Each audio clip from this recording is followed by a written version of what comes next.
লক্ষ্মীপুরে যৌথ বাহিনীর অভিযানে বিপুল পরিমাণ অস্ত্র ও ইয়াবা সহ 3 জনকে গ্রেফতার করা হয়েছে।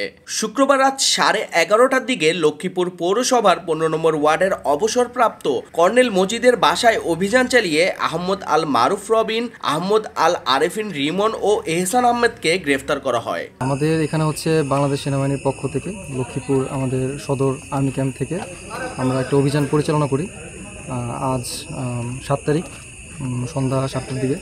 তো এই বাড়ি থেকে আমরা হচ্ছে বিপুল পরিমাণে অস্ত্র অ্যামুনিশন আর হচ্ছে ইয়াবা এগুলো হচ্ছে উদ্ধার করার পর এখানে আরও স্পটে 3 জন আসামি পাওয়া যায় যারা হচ্ছে এগুলোর সাথে সম্পৃক্ত।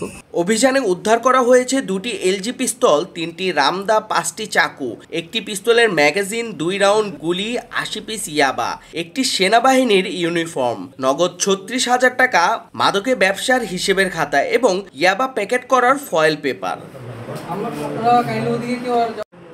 যৌথ বাহিনী জানিয়েছেন মাদক ও অপরাধ দমনে এমন অভিযান চলমান থাকবে।